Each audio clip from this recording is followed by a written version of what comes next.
എബ്രായ ലേഖനം 9-ാം അധ്യായം അതിൻ്റെ 27, 28 വാക്യങ്ങൾ ഈ രാത്രിയിലെ ചിന്തയ്ക്ക് ആധാരമായി നമുക്ക് വായിക്കാം. എബ്രായ ലേഖനം 9-ാം അധ്യായം അതിൻ്റെ 27, 28 വേദഭാഗങ്ങൾ. ഒരിക്കൽ മരിക്കുകയും പിന്നെ ന്യായവിധിയും മനുഷ്യർക്ക് നിയമിച്ചിരിക്കയാൽ ക്രിസ്തുവും അങ്ങനെ തന്നെ അനേകരുടെ പാപങ്ങളെ ചുമപ്പാൻ ഒരിക്കൽ അർപ്പിക്കപ്പെട്ടു. തനിക്കായി കാത്തു നിൽക്കുന്നവരുടെ രക്ഷയ്ക്കായി അവൻ പാപം കൂടാതെ രണ്ടാമത് പ്രത്യക്ഷനാകും. എത്ര പേർക്ക് സന്തോഷത്തോടെ ആ വാക്യങ്ങൾക്കായി ദൈവത്തിന് സ്തോത്രം ചെയ്യാൻ കഴിയും? ശ്രദ്ധിക്കുക, ഒരിക്കൽ മരിക്കുകയും പിന്നെ ന്യായവിധിയും മനുഷ്യർക്ക് നിയമിച്ചിരിക്കയാൽ ക്രിസ്തുവും അങ്ങനെ തന്നെ അനേകരുടെ പാപങ്ങളെ ചുമപ്പാൻ ഒരിക്കൽ പ്രത്യക്ഷനായി. ഇനി പാപം കൂടാതെ തനിക്കായി കാത്തു നിൽക്കുന്നവരുടെ രക്ഷയ്ക്കായി നമ്മുടെ വാഴ്ത്തപ്പെട്ട കർത്താവ് പ്രത്യക്ഷനാകും. അനന്യനായ ക്രിസ്തു എന്നുള്ളതാണ് ഈ ദിവസങ്ങളിലെ ഈ യോഗങ്ങളുടെ തീം എന്നുള്ളത് കൊണ്ട് ഇന്ന് രാത്രി യേശു ക്രിസ്തു നാളുകളിൽ ആരായി വെളിപ്പെടാൻ പോകുന്നു എന്നതിനെ സംബന്ധിച്ചാണ് ഇവിടെ പറയാൻ എന്നോട് ആവശ്യപ്പെട്ടിരിക്കുന്നത്. ആ വിഷയത്തിൻ്റെ ഉള്ളിൽ നിന്നുകൊണ്ട് യേശു ക്രിസ്തു നാളെ ആരായി വെളിപ്പെടാൻ പോകുന്നു എന്നതിനെ കുറിച്ച് ഒരൊറ്റ ചിന്ത മാത്രം നിങ്ങളോട് ഈ രാത്രി പറയണം എന്നാണ് ഞാൻ ആഗ്രഹിക്കുന്നത്. എബ്രായ ലേഖനം 9-ാം അധ്യായം 27-ാമത്തെ വാക്യം ഒന്നുകൂടെ ശ്രദ്ധിക്കുക. ഒരിക്കൽ മരിക്കയും പിന്നെ ന്യായവിധിയും മനുഷ്യർക്ക് നിയമിച്ചിരിക്കയാൽ. ആ വിഷയത്തെ രണ്ടായി ഒന്ന് തരംതിരിച്ച് ശാന്തമായി മനസ്സിലാക്കിയിട്ട് രണ്ടാമത്തെ ഭാഗത്തേക്ക് വരാൻ ഞാൻ ആഗ്രഹിക്കുകയാണ്. ഒരിക്കൽ മരിക്കുക, ഒരിക്കൽ മരിക്കുക എന്ന വിഷയം നാം അറിയണമെങ്കിൽ ആരാണ് മനുഷ്യൻ എന്ന് നാം അറിയേണ്ടിയിരിക്കുന്നു. ആരാണ് മനുഷ്യൻ എന്ന ചോദ്യത്തിന് നിരവധി മറുപടികൾ നമ്മുടെ സമൂഹത്തിൽ നിലനിൽക്കുന്നുണ്ട്. ആ ആശയവാദഗതികളിലേക്ക് ഇന്ന് രാത്രി പോകാൻ ആഗ്രഹിക്കാതെ വിശുദ്ധ വേദപുസ്തകം മനുഷ്യൻ ആരാണ് എന്നാണ് പരിചയപ്പെടുത്തുന്നത് എന്ന് ഒന്ന് വ്യക്തമാക്കാം. തിരുവെഴുത്ത് പറയുന്നത് മനുഷ്യൻ ത്രിവിധ ഘടകങ്ങൾ കൊണ്ട് സൃഷ്ടിക്കപ്പെട്ടവനാണെന്നാണ്. 1 തെസ്സലോനിക്ക ലേഖനം വായിക്കേണ്ട 5-ാം അധ്യായം 23-ാമത്തെ വാക്യം. സമാധാനത്തിൻ്റെ ദൈവം തന്നെ നിങ്ങളെ മുഴുവനും ശുദ്ധീകരിക്കുമാറാകട്ടെ. നിങ്ങളുടെ ആത്മാവും ദേഹവും അശേഷം നമ്മുടെ കർത്താവായ യേശു ക്രിസ്തുവിൻ്റെ പ്രത്യക്ഷതയിൽ അനന്യമായി വെളിപ്പെടും വണ്ണം കാക്കപ്പെടുമാറാകട്ടെ. അവിടെ ധന്യനായ പൗലോസ്ലീഹ പറയുന്നത് യേശു ക്രിസ്തുവിൻ്റെ പുനരാഗമനത്തിൽ ഒരു ദൈവ പൈതൽ രൂപാന്തരപ്പെടണമെങ്കിൽ അവരുടെ എത്ര ഭാഗം വിശുദ്ധമായിരിക്കണം എന്നുള്ളതാണ്. 1 അവരുടെ ദേഹം, 2 അവരുടെ ദേഹി, 3 അവരുടെ ആത്മാവ്. എന്താണ് ദേഹം, എന്താണ് ദേഹി, എന്താണ് ആത്മാവ് എന്ന് ഞാൻ വ്യക്തമാക്കാം. അതിനു മുമ്പ് എബ്രായ ലേഖനം 4-ാം അധ്യായം 12-ാമത്തെ വാക്യം.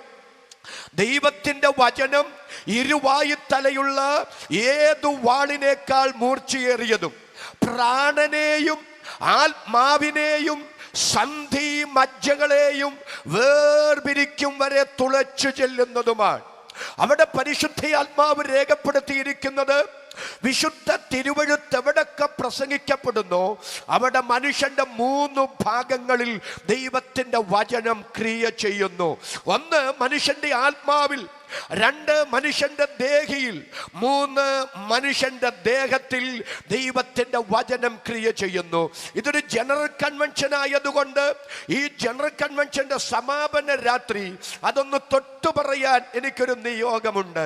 പ്രിയപ്പെട്ടവരെ, മനുഷ്യന്റെ ആത്മാവിൽ ദൈവത്തിന്റെ വചനം എന്താണ് ചെയ്യുന്നത്? എഫെസ്യ ലേഖനം 2-ാം അധ്യായം 1-ാമത്തെ വാക്യം. അതിക്രമങ്ങളാലും പാപങ്ങളാലും മരിച്ചവരായിരുന്ന നിങ്ങളെ ജീവിപ്പിച്ചു.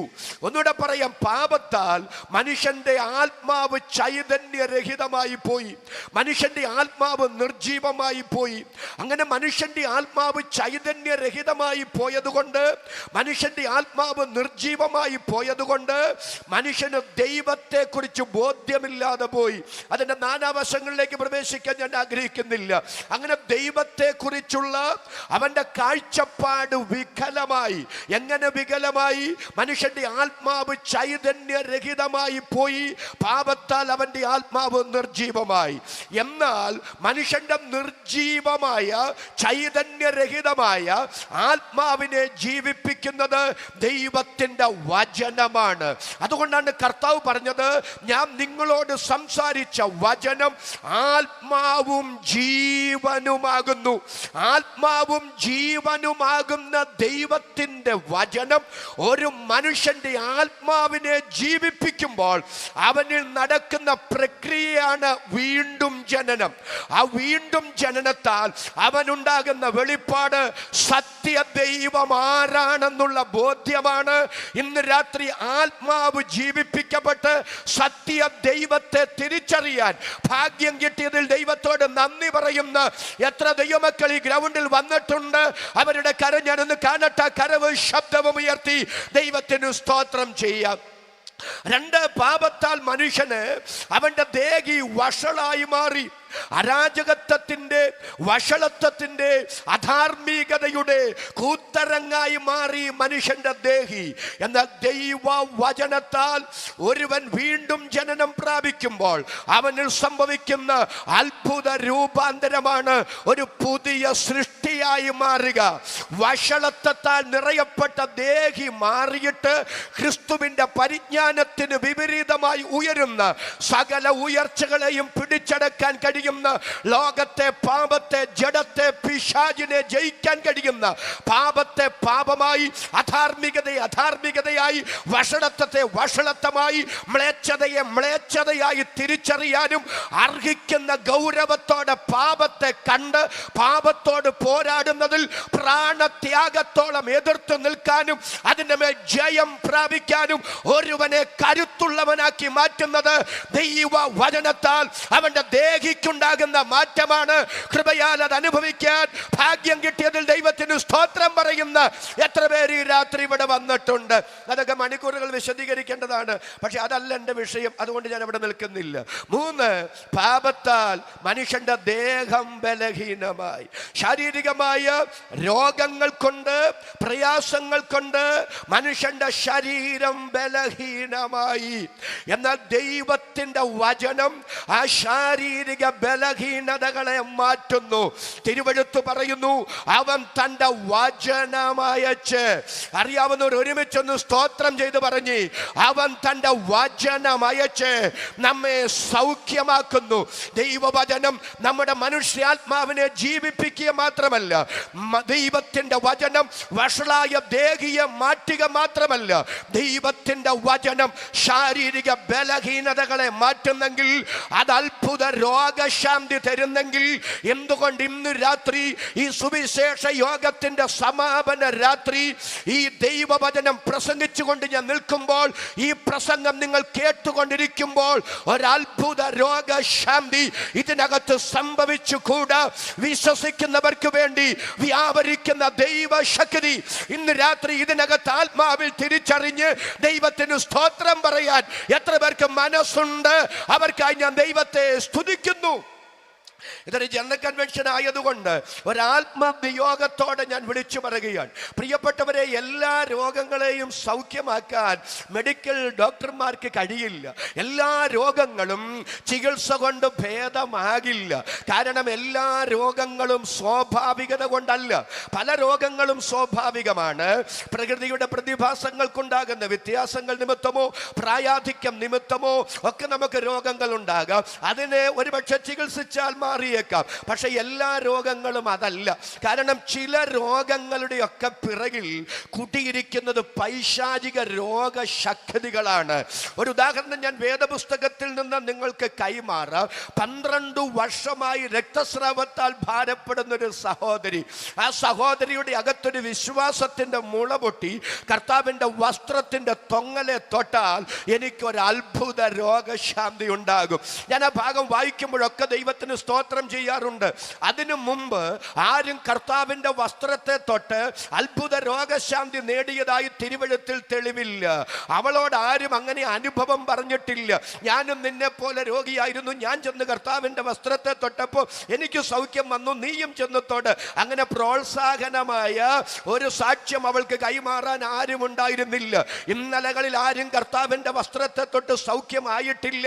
ഇന്ന് അവളോട് പ്രചോദനപരമായ സാക്ഷ്യമൊട്ടാരും പറയുന്നില്ല.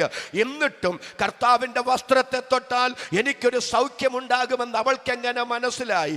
എനിക്ക് മനസ്സിലായ ആശയം ഞാൻ പറയാം. അന്ന് അവളുടെ സൗഖ്യം സ്വർഗത്തിന്റെ പദ്ധതിയായിരുന്നത് കൊണ്ട് ദൈവം അവൾക്ക് കൊടുത്ത നിയോഗമാണ് കർത്താവിന്റെ വസ്ത്രത്തെ തൊടുക എന്നുള്ളത്. ഇന്ന് രാത്രി കൃപ ലഭിച്ച ദൈവമക്കളോട് ഞാൻ വിളിച്ചു പറയാം, ക്രിസ്തീയ ജീവിതം, ആത്മീക ശുശ്രൂഷ ഇന്നലകളുടെ പരിചയങ്ങളുടെ അടിസ്ഥാനത്തിൽ ചെയ്യുന്നതല്ല. അതിനപ്പുറത്ത് ഓരോ ദിവസവും സ്വർഗം നമുക്ക് കൈമാറുന്ന നിയോഗത്തിനകത്ത് ഉള്ളടക്കം ചെയ്തിരിക്കുന്നതാണെങ്കിൽ കൃപ ലഭിച്ച ദൈവമക്കൾ ഒരുമിച്ച് സ്തോത്രം ചെയ്തു പറ. അക്ഷരത്തിന്റെ പഴക്കത്തിലല്ല, ആത്മാവിന്റെ പുതുക്കത്തിൽ ദൈവത്തെ സേവിക്കാനും ദൈവത്തിന് സ്തോത്രം ചെയ്യാനും എനിക്ക് അവസരം തരണമെന്ന് ആത്മാവിൽ സ്തോത്രം ചെയ്ത് പ്രാർത്ഥിക്കുന്ന എത്ര പേരുണ്ട്? അവൾ കർത്താവിന്റെ വസ്ത്രത്തെ ചെന്ന് തൊട്ടു, അത്ഭുത സൗഖ്യം അവൾക്കുണ്ടായി. അവിടെ ഒരു പദം എഴുതിയിട്ടുണ്ട്. ആ പദം ഇങ്ങനെയാണ്: ബാധ അവളെ വിട്ടുമാറി.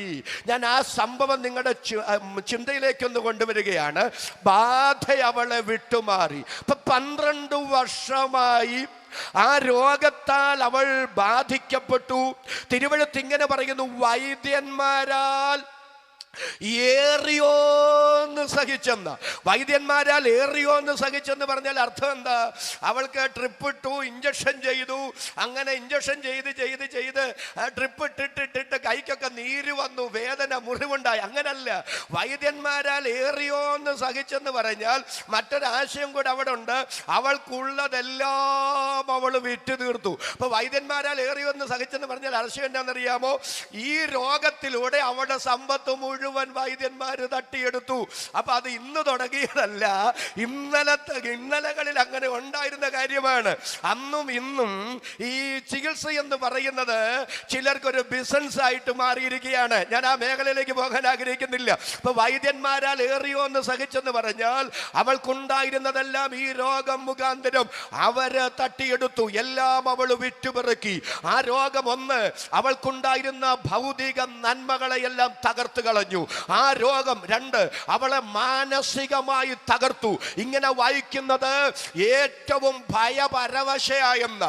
12 വർഷമായി രോഗത്താൽ ബാധിതയാണ്. ഏറ്റവും ഭയപരവശയായെന്ന് പറഞ്ഞാൽ എന്തറിയാമോ? മരണഭയം അവളെ വേട്ടയാടുകയാണ്. അവൾ ഇഞ്ചിഞ്ചായി മരിച്ചുകൊണ്ടിരിക്കുകയാണ്. അപ്പൊ മാനസികമായ രോഗം അവളെ തകർത്തു, സാമ്പത്തികമായ രോഗം അവളെ തകർത്തു.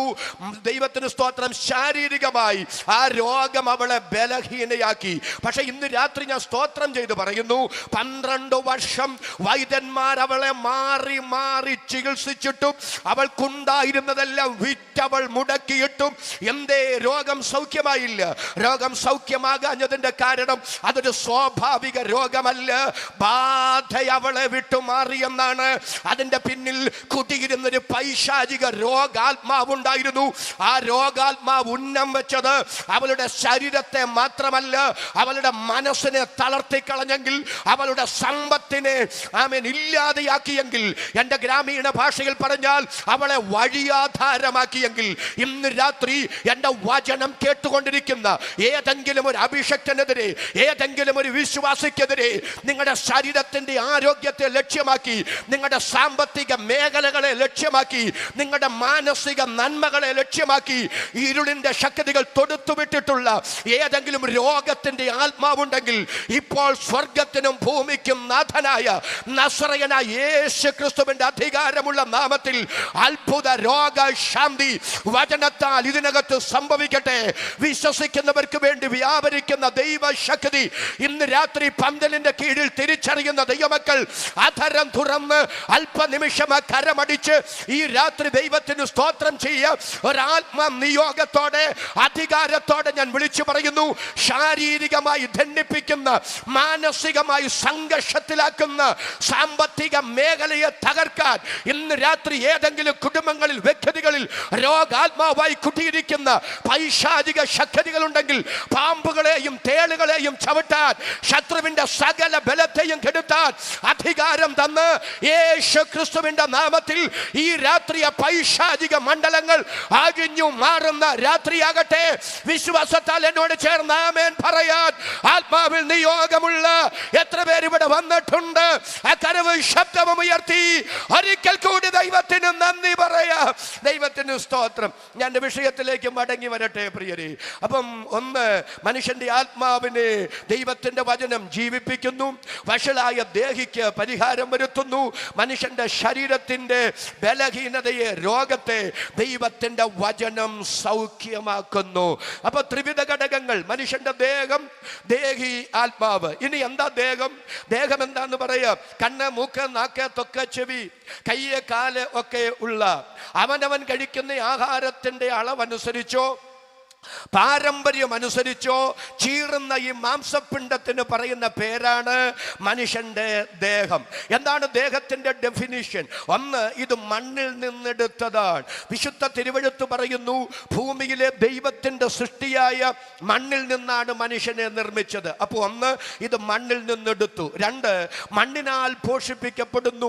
അരിയാണെങ്കിലും ചോളമാണെങ്കിലും ഗോതമ്പാണെങ്കിലും മരച്ചീനിയാണെങ്കിലും ഈ മണ്ണായ ശരീരം പോഷിപ്പിക്കപ്പെടുന്നത് മണ്ണിൽ നിന്ന് കിട്ടുന്നത് കൊണ്ടാണ്. മണ്ണിൽ നിന്ന് കിട്ടുന്നത് കൊടുത്താലേ ഇതിന്റെ വിശപ്പടങ്ങൂ. കൃപയാൽ മണ്ണിൽ നിന്ന് കിട്ടിയത് കൊണ്ടല്ല, മാനത്ത് നിന്ന് കിട്ടിയ മന്ന കൊണ്ട് 40 വർഷം മരുഭൂമിയിൽ പോഷിപ്പിക്കപ്പെട്ടത് ഇസ്രായേൽ മാത്രമാണ്. ബാക്കി എല്ലാവരുടെയും കാര്യമാണ് ഞാൻ പറഞ്ഞത്. മണ്ണിൽ നിന്നെടുത്ത ശരീരമാണ്, ഇത് മണ്ണിനാൽ പോഷിപ്പിക്കപ്പെടുകയാണ്. മൂന്ന്, ഇത് മണ്ണിനെ കുറിച്ച് ചിന്തിക്കുന്നതാണ്. ഈ മണ്ണാങ്കട്ടയുടെ ചിന്ത മുഴുവൻ ഈ മണ്ണിനോട് ചുറ്റിപ്പറ്റിയുള്ള കാര്യങ്ങളെ സംബന്ധിച്ചാണ്.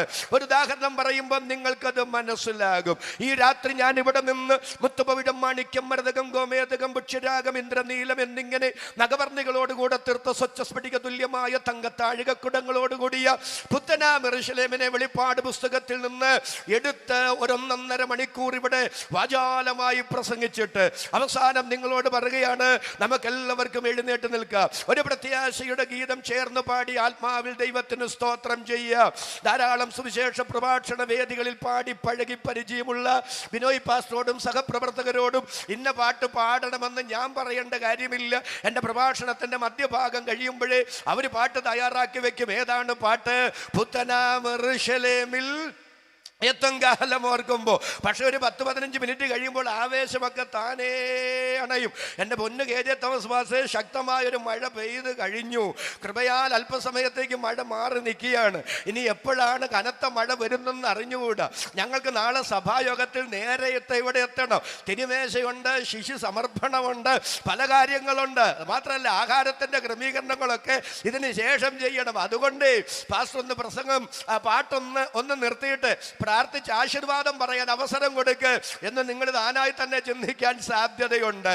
കാരണം പുത്തനാം യെരൂശലേമിനെ കുറിച്ച് കേട്ടിട്ടുള്ള നമ്മുടെ ആവേശമൊക്കെ അത്രയേ ഉള്ളൂ. എന്നാൽ നിർഭാഗ്യവശാൽ ഇന്ന് രാത്രി ഞാൻ ഈ പ്രഭാഷണ മധ്യത്തിൽ ഒരാളോട് പ്രവചിക്കാന്നിരിക്കട്ടെ, എൻ്റെ ദാസനെ, നിന്റെ ഇന്നുകൾ മാത്രമേ എല്ലാവർക്കും അറിയൂ.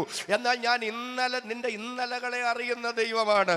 നീ എനിക്ക് വേണ്ടി നിന്നതും കഷ്ടപ്പെട്ടതും അധ്വാനിച്ചതും പട്ടിണി കിടന്നതും ഒത്തിരി ത്യാഗം സഹിച്ചതുമെല്ലാം ഞാൻ അറിയുന്നു. അതുകൊണ്ട് 2024 ജൂലൈ മാസം 15-ാം തീയതിക്ക് മുമ്പ് അടൂർ പട്ടണത്തിൽ KSRTC സ്റ്റാൻഡിന്റെ നേരെ എതിർവശം ഒരു ബഹുനില മന്ദിരം തന്ന് ഞാൻ നിന്റെ നിലയും നിലവാരവും മാറ്റി ഞാൻ നിന്നെ മാനിക്കുന്ന ദൈവമെന്ന് ബോധ്യപ്പെടുത്താൻ പോകുന്നു, തെളിയിക്കാൻ പോകുന്നു എന്ന് പ്രവചിക്കാൻ പോകാനിരിക്കട്ടെ. അങ്ങനെ പ്രവചിക്കുകയാണെങ്കിൽ പിന്നെ ഞാൻ പ്രസംഗം മുൻപോട്ട് കൊണ്ടുപോകേണ്ടി വരികയില്ല. എന്താ പ്രസംഗം മുൻപോട്ട് കൊണ്ടുപോകേണ്ടി വരാത്തത്? നിങ്ങൾ കയ്യടിയും ബഹളവും നിർത്തിയിട്ട് വേണ്ടേ എനിക്ക് പ്രസംഗം മുന്നോട്ട് കൊണ്ടുപോകാൻ? അത് ആരുടെയും കുഴപ്പമല്ല, ഈ മണ്ണിന്റെ കുഴപ്പമാണ്. കാരണം അതിന് ഈ മണ്ണിനോട് ബന്ധപ്പെട്ട കാര്യങ്ങൾ കിട്ടുന്നത് കേൾക്കുമ്പോഴാണ് പെട്ടെന്ന് അങ്ങ് പ്രതികരിക്കാൻ തോന്നുന്നത്. ഇത് ബുദ്ധിയുള്ള പല പ്രഭാഷകർക്കും അറിയാം കേട്ടോ. അതുകൊണ്ട് ആ ചാകാൻ നേരം ഇട്ടേച്ചു പോകേണ്ടുന്ന ഭൗതിക നന്മകളുടെ അതിപ്രസരണം മനുഷ്യ മസ്തിഷ്കത്തിലേക്ക് കൈമാറി അവരെ വൈകാരികമായി തീപിടിപ്പിച്ച് ആ വൈകാരിക ഇളക്കപ്പെരുപ്പത്തിൽ ആത്മീക സംതൃപ്തി കണ്ടെത്തുന്ന, അത് ആത്മീകതയാണെന്ന് വരുത്തി തീർക്കുന്ന വല്ലാത്ത വികലമായ ആത്മീകതയുടെ കാലഘട്ടത്തിൽ ഇന്ന് രാത്രി ഞാൻ സുവിശേഷത്തിന്റെ സത്യം വിളിച്ചു പറയുന്നു. ചാകാൻ നേരം ഇട്ടേച്ചു പോകേണ്ടുന്ന ഭൗതിക നന്മകളുടെ അതിപ്രസരണം മനുഷ്യ മസ്തിഷ്കത്തിൽ കൈമാറി അവരെ വൈകാരികമായി പൊട്ടിത്തെറിപ്പിക്കുന്നതല്ല സുവിശേഷം. പിന്നെന്താ സുവിശേഷം? കാണുന്നതെല്ലാം താൽക്കാലികമാണെന്നും കാണാത്ത ഒരു നിത്യത നിന്റെ തലയ്ക്ക് മുകളിൽ ഉണ്ടെന്നും നിത്യതയ്ക്കായി ഒരുങ്ങണമെന്നും മനുഷ്യനെ ബോധ്യപ്പെടുത്തുന്നതാണ് സുവിശേഷം. നിത്യതയ്ക്കായി മനുഷ്യനെ ഒരുക്കാത്തതൊന്നും സുവിശേഷമല്ലെന്ന് ഇന്ന് രാത്രി തന്റെ ഇടത്തോടെ എന്നോട് ചേർന്ന് വിളിച്ചു പറയാൻ മനസ്സുള്ളവരുടെ കര ഞാൻ ഒന്നുകൂടെ കാണട്ടെ. ആ കരവ് ശബ്ദവും ഉയർത്തി ദൈവത്തിന് നന്ദി പറയാ. ഞാൻ അവിടെ നിൽക്കാൻ ആഗ്രഹിക്കുന്നില്ല. അപ്പോ മണ്ണിൽ നിന്നെടുത്തു, മണ്ണിനാൽ പോഷിപ്പിക്കപ്പെടുന്നു, മണ്ണിനെ കുറിച്ച് ചിന്തിക്കുന്നു. 4 അല്പ സങ്കടം തോന്നുന്ന കാര്യമാണ്, മണ്ണിന് തന്നെ തിരിച്ചു കൊടുക്കുന്നു. വിലാപയാത്രയൊക്കെ കണ്ടിട്ടില്ലേ? അവസാനം പള്ളി സെമിത്തേരിയിൽ ചെന്ന് പര്യവസാനിക്കുമ്പോൾ മുഖ്യ കാർമ്മികന്റെ നേതൃത്വത്തിൽ ആ ശുശ്രൂഷയുടെ അവസാനം പറയുന്ന പദം കേട്ടിട്ടില്ലേ? നിന്നെ മണ്ണിൽ നിന്നെടുത്തു, മണ്ണിന് തന്നെ തിരികെ കൊടുക്കുന്നു. അദ്ദേഹവും കൂടെ നിന്ന ചിലരും കൂടെ അല്പക്കുന്തിരിക്കുമോ മണ്ണോ ആ സെല്ലിനകത്ത്, കല്ലറയ്ക്കകത്ത്, കുഴിമാടത്തിനകത്തിട്ടേച്ച് ശോകമൂകമായ ആ സെമിത്തേരിക്കകത്ത് ഡെഡ് ബോഡി വെച്ചേച്ച് എല്ലാവരും അവരുടെ പണി നോക്കി തിരിച്ചു പോകുന്നു. ഇത്രേ ഉള്ളൂ. നമ്മൾ ചിക്കങ്കാലൊക്കെ കൊടുത്തു കൊണ്ടു നടക്കുന്ന ഈ ദേഹമെന്നറിഞ്ഞാൽ ഇന്ന് രാത്രി എൻ്റെ മാന്യ സുഹൃത്തെ, ഈ ശരീരത്തെ സന്തോഷിപ്പിക്കാൻ, ഈ മാംസത്തെ തൃപ്തിപ്പെടുത്താൻ ജീവിക്കരുത്. ദൈവത്തിന് സ്തോത്രം. അതിനല്ല പ്രസക്തി. അതിവിടം കൊണ്ട് തീരുന്നതാണ്. എന്ന തീരാത്ത ഒരു നിത്യത തലയ്ക്ക് മുകളിൽ ഉണ്ടെന്നറിഞ്ഞ് ഈ മാംസത്തെ സന്തോഷിപ്പിക്കാൻ തീരുമാനിക്കുക. ജീവിക്കാതെ നിത്യതയ്ക്കായി ഒരുങ്ങി ജീവിക്കാൻ ഈ രാത്രി എനിക്ക് കൃപ തരണമെന്ന് ആത്മാവിൽ സ്തോത്രം ചെയ്ത് പ്രാർത്ഥിക്കുന്ന എത്ര പേരുണ്ട്? ഞാൻ പറയാതെ തന്നെ അതരം തുറന്ന് കരമുയർത്തി ഈ രാത്രി ദൈവത്തിന് സ്തോത്രം ചെയ്യുക. ഇന്ന് രാത്രി മറക്കരുത്, ദേഹത്തെ സന്തോഷിപ്പിക്കാൻ ജീവിക്കരുത്, മാംസത്തെ തൃപ്തിപ്പെടുത്താൻ ജീവിക്കരുത്. അതിന്റെ കാര്യം ഇത്രയേ ഉള്ളൂ. ഞാൻ പറഞ്ഞത്രയേ ഉള്ളൂ. എനിക്ക് ക്രിസ്തുവിലേക്ക് വരണം, അതിന് അടിത്തറയിട്ട് വരുന്നതേ ഉള്ളൂ. 2 മനുഷ്യന്റെ ദേഹി. എന്താ മനുഷ്യന്റെ ദേഹി? വികാരം, ഇച്ഛാശക്തി, ബുദ്ധിശക്തി എന്നിവയുടെ ഇരിപ്പിടമാണ് മനുഷ്യന്റെ ദേഹി. അല്പം കൂടെ കടന്നു പറഞ്ഞാൽ അവനവൻ ആരാണെന്ന് അവനവന് ബോധ്യപ്പെടുത്തി കൊടുക്കുന്ന മനുഷ്യന്റെ വിശേഷ ഘടകമാണ് മനുഷ്യന്റെ ദേഹി. വേറൊന്നിന് നിങ്ങൾ സ്തോത്രം പറഞ്ഞില്ലേലും നിങ്ങൾക്ക് സുബോധം ദൈവം തന്നതിന് തന്നെ ദൈവത്തിന് സ്തോത്രം ചെയ്യണം. നമ്മെ നാമാക്കി മാറ്റുന്നത്, മനുഷ്യനെ മനുഷ്യനാക്കി മാറ്റുന്നത് ആ ദേഹിയാണ്. വിസ്താര ഭയം കൊണ്ട് ഞാൻ അവിടെ നിൽക്കാൻ ആഗ്രഹിക്കുന്നില്ല. 3 മനുഷ്യന്റെ ആത്മാവ്. എന്താണ് മനുഷ്യന്റെ ആത്മാവ്? ദൈവത്തിങ്കൽ നിന്നു വന്നതും ദൈവം ആരാണെന്ന് മനുഷ്യന് ബോധ്യപ്പെടുത്തി കൊടുക്കുന്നതും മരണശേഷം ദൈവമാക്കിയ നിത്യതയിലേക്ക് തിരികെ ചെല്ലുന്നതും ദൈവവചനത്താൽ പോഷിപ്പിക്കപ്പെടുന്നതുമാണ് മനുഷ്യന്റെ ആത്മാവ്. ആത്മാവിന്റെ ഡെഫിനിഷൻ ഞാൻ ഒന്നുകൂടെ പറയുന്നു. ദൈവത്തിങ്കൽ നിന്നു വന്നതും ദൈവം ആരാണെന്ന് മനുഷ്യന് ബോധ്യപ്പെടുത്തി കൊടുക്കുന്നതും ദൈവവചനത്താൽ പോഷിപ്പിക്കപ്പെടുന്നതും മരണശേഷം ദൈവമാക്കിയ നിത്യതയിലേക്ക് തിരികെ ചെല്ലുന്നതുമാണ് മനുഷ്യന്റെ ആത്മാവ്. മനുഷ്യൻ ആത്മാവുണ്ട് എന്നുള്ളതാണ് മനുഷ്യനെ ഏറ്റവും പ്രസക്തനാക്കി മാറ്റുന്നത്. സക്കരിയ 12:1 ആകാശത്തെ വിരിച്ച ഭൂമിക്ക് അടിസ്ഥാനമിട്ട് മനുഷ്യന്റെ ഉള്ളിൽ അവന്റെ ആത്മാവിനെ ആക്കി വെച്ചിരിക്കുന്ന യഹോവ ഇപ്രകാരം അരുളി ചെയ്യുന്നു. മനുഷ്യൻ ആത്മാവുണ്ടോ? മനുഷ്യൻ ആത്മാവുണ്ട്. ശാസ്ത്രീയ തെളിവുകളിലേക്കൊന്നും പോകാൻ ഞാൻ ആഗ്രഹിക്കുന്നില്ല. കാരണം ശാസ്ത്രീയ തെളിവുകളുടെ പുറകെ പോകുക എൻ്റെ പരിപാടിയല്ല.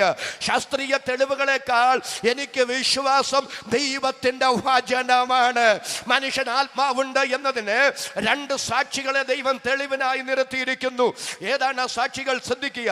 ആകാശത്തെ വിരിക്കുകയും ഭൂമിക്ക് അടിസ്ഥാനമിടുകയും മനുഷ്യന്റെ ഉള്ളിൽ അവന്റെ ആത്മാവിനെ ആക്കി വെച്ചിരിക്കുകയും ചെയ്തിരിക്കുന്ന യഹോവ.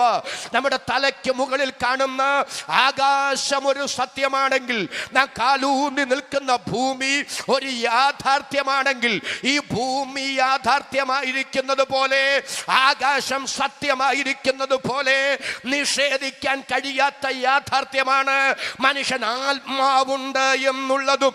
അതുകൊണ്ടാണ് വാഴ്ത്തപ്പെട്ട കർത്താവ് ചോദിക്കുന്നത്, ഒരു മനുഷ്യൻ സർവ്വലോകവും നേടിയിട്ടും തന്റെ ആത്മാവിനെ നഷ്ടമാക്കിയാൽ അവൻ എന്തു പ്രയോജനം? ദൈവത്തിന് സ്തോത്രം. അപ്പൊ മനുഷ്യൻ ആത്മാവുണ്ട് എന്നുള്ളത് സത്യമാണെങ്കിൽ മനുഷ്യന്റെ മരണത്തിന് ഗൗരവ സ്വഭാവമുണ്ടെന്ന് വരുന്നു.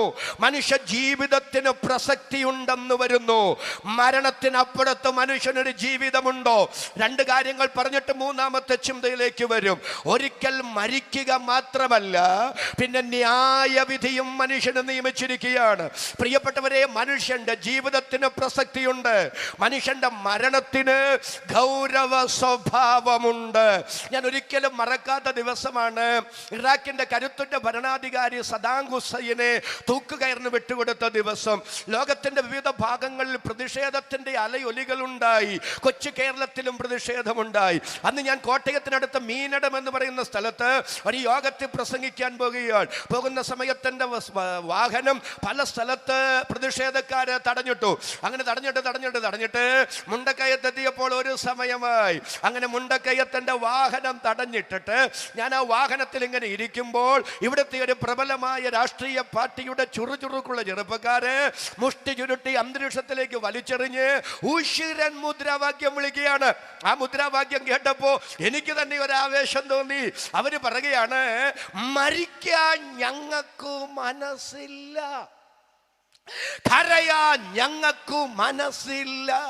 തൊഴിലാളി, ഇത് തൊഴിലാളി. എനിക്ക് പെരുത്ത സന്തോഷം തോന്നി.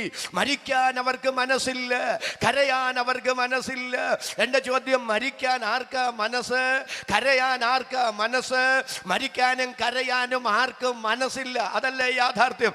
നമ്മുടെ പ്രിയപ്പെട്ടവരൊക്കെ എത്ര പ്രായം ചെന്നും മരിച്ചാലും നിർജീവമായി കിടക്കുന്ന ആ ശരീരത്തിന് മുമ്പിൽ നിൽക്കുമ്പോൾ നാം അറിയാതെ നമ്മുടെ കണ്ണുകൾ നനയും, നമ്മുടെ ചുണ്ടുകൾ വിതുമ്പും, നമ്മുടെ ഹൃദയം തേങ്ങും. 100 ചോദ്യങ്ങൾ നമ്മുടെ മനസ്സിലേക്ക് വരും.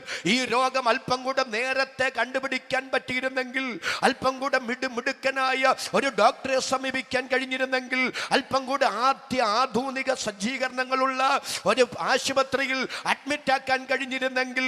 തേങ്ങലുകൾ സത്യമാണ്, വിങ്ങിപ്പൊട്ടലുകൾ യാഥാർത്ഥ്യമാണ്, ചോദ്യങ്ങൾ ശരിയാണ്. പക്ഷെ ഇന്ന് രാത്രി ഞാൻ ചോദിക്കുന്നു, ഇവിടെ ആധുനിക സജ്ജീകരണങ്ങളുള്ള മെഡിക്കൽ ഹോസ്പിറ്റലുകൾ അനുസ്യൂതമുയർന്നുകൊണ്ടിരിക്കുകയല്ലേ? നാം ജീവിക്കുന്ന കാലഘട്ടം വിജ്ഞാന വിസ്ഫോടനം നടക്കുന്ന കാലഘട്ടമല്ലേ?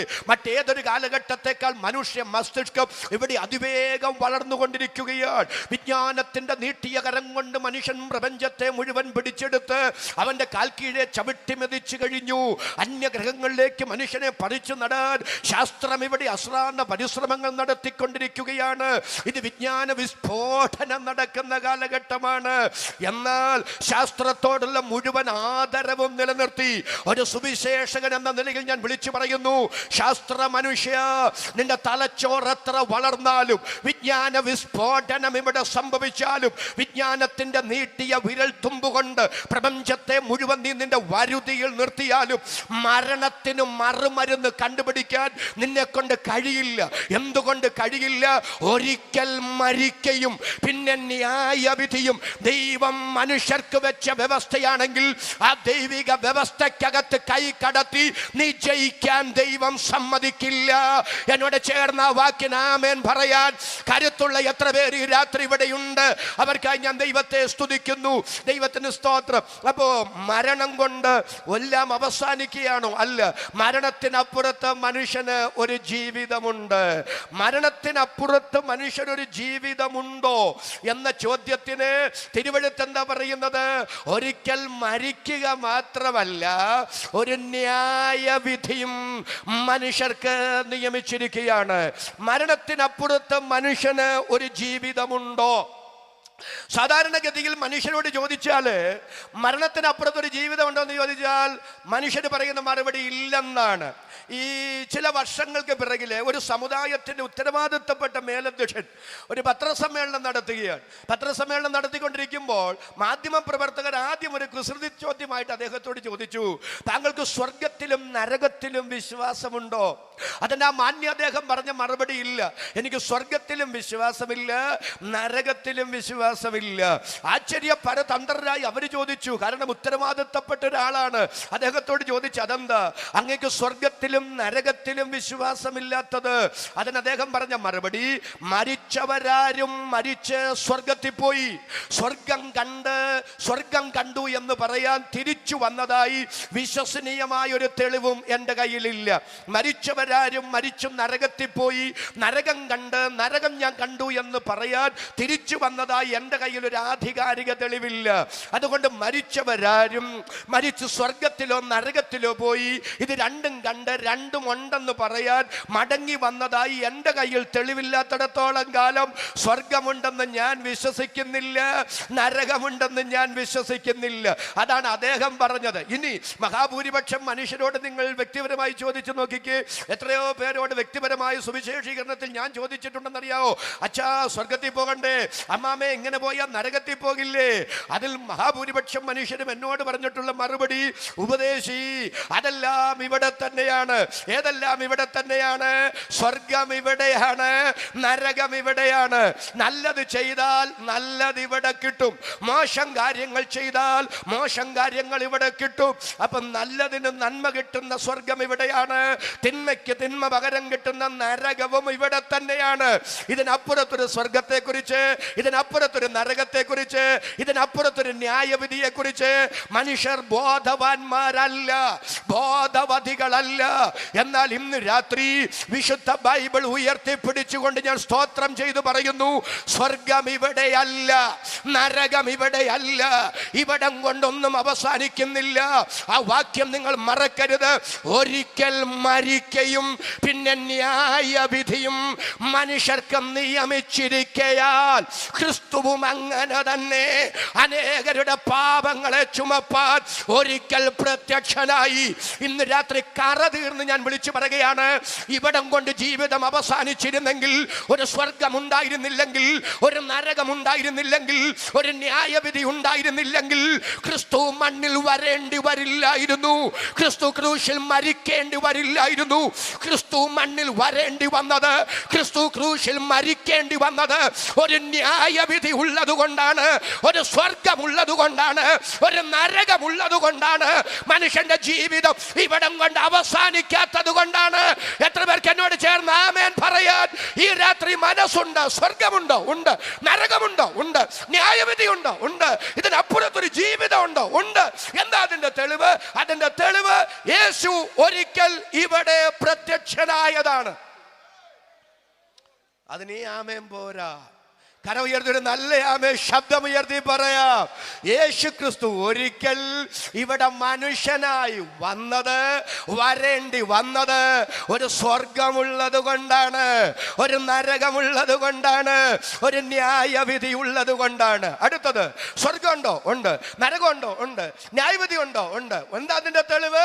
അതിന്റെ തെളിവ് ഞാൻ കുമ്മളിയിൽ നിന്ന് വന്നതാണ്.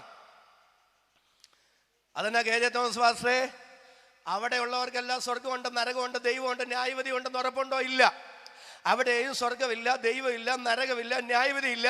ഇതൊക്കെ മനുഷ്യനെ പറ്റിക്കാൻ വെറുതെ പറയുന്നതാണെന്ന് പറയുന്ന ഒത്തിരി പേരുണ്ട്. പിന്നെ എന്തിനാ ഞാൻ ഉദാഹരണം ഇവിടെ പറഞ്ഞത്? ഇവിടെ പറയാൻ കാരണം കുമ്മളി ഉള്ളത് കൊണ്ടാണ് ഞാൻ കുമ്മളിയിൽ നിന്ന് വന്നതാന്ന് പറഞ്ഞത്.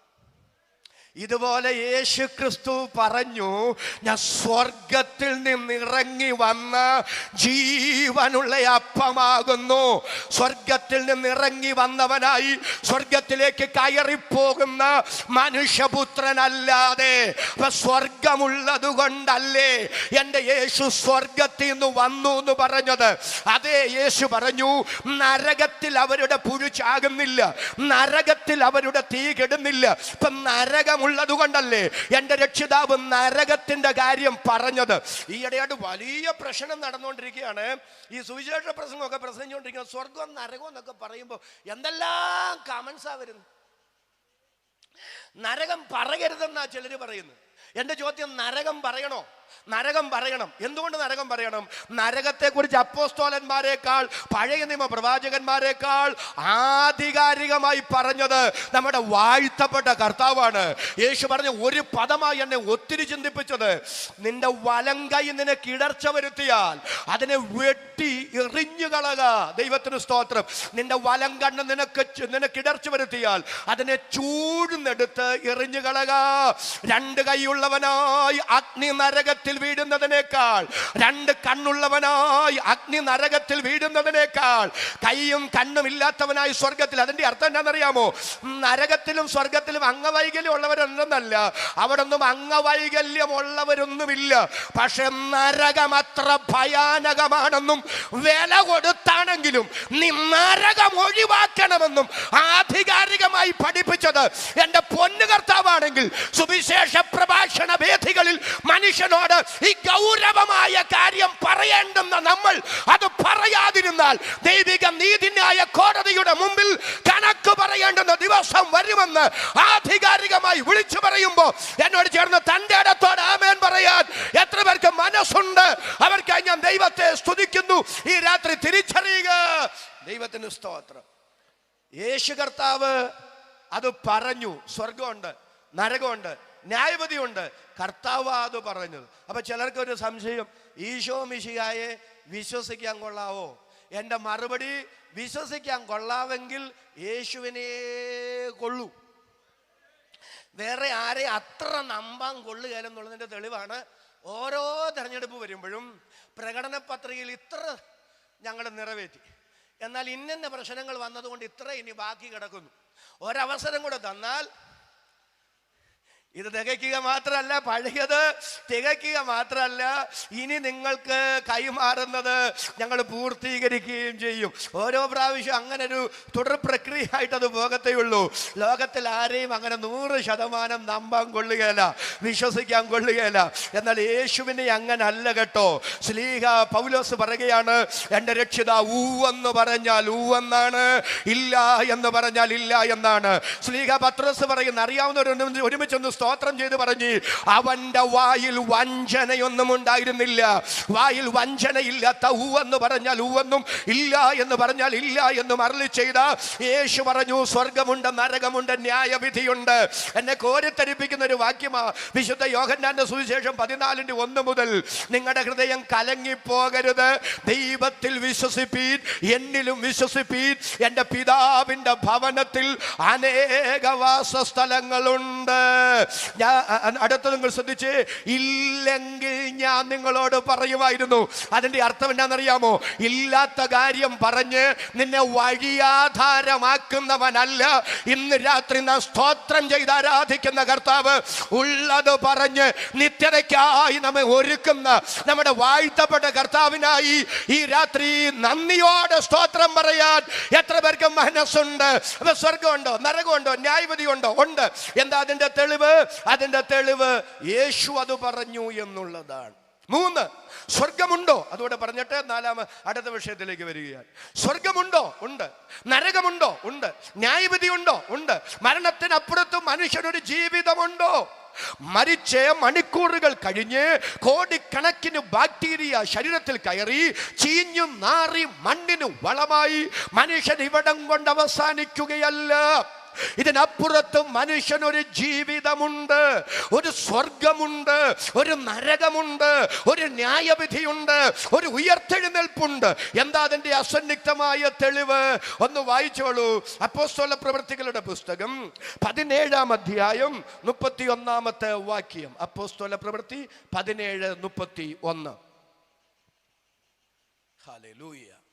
താൻ നിയമിച്ച പുരുഷൻ മുഖാന്തരം ലോകത്തെ നീതിയിൽ ന്യായം വിധിപ്പാൻ അവൻ ഒരു ദിവസത്തെ നിശ്ചയിച്ചു. താൻ നിയമിച്ച പുരുഷൻ മുഖാന്തരം ലോകത്തെ നീതിയിൽ ന്യായം വിധിപ്പാൻ അവൻ ഒരു ദിവസത്തെ നിശ്ചയിച്ചു.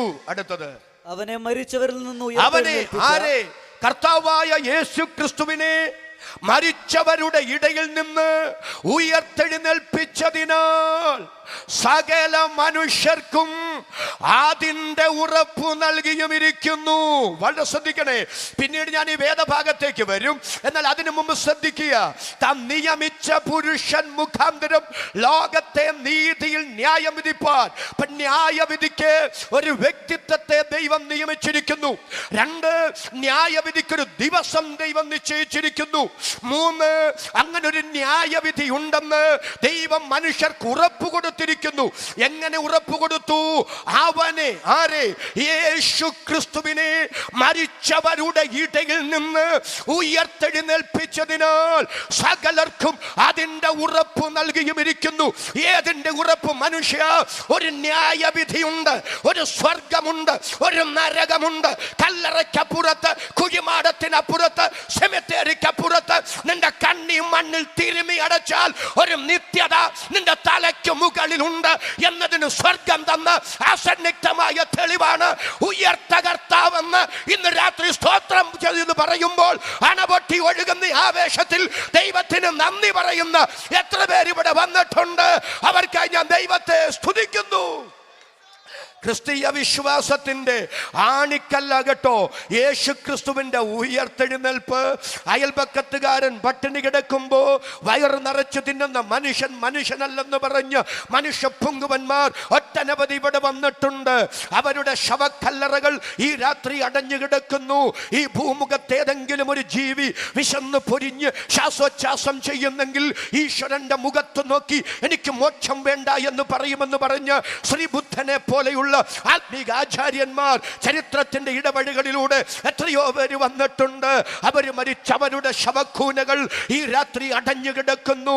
എന്തിനേറെ പറയുന്നു, ലോക തൊഴിലാളി വർഗത്തിന്റെ പഴം തൊട്ടി മുതൽ രാഷ്ട്രീയ ആചാര്യന്മാരുടെ തങ്കത്തലകയിൽ വരെ വിപ്ലവത്തിന്റെ വിത്ത് വിതച്ച പ്രത്യയ ശാസ്ത്രത്തിന്റെ വക്താക്കൾ അവരുടെ ശവകുടീരങ്ങളും ഈ രാത്രി അടഞ്ഞു കിടക്കുമ്പോ അവൻ ഇവിടെ ഇല്ല, അവൻ ഉയർത്തെഴുന്നേറ്റിരിക്കുന്നു എന്നുറക്കെ പ്രഖ്യാപിച്ചു.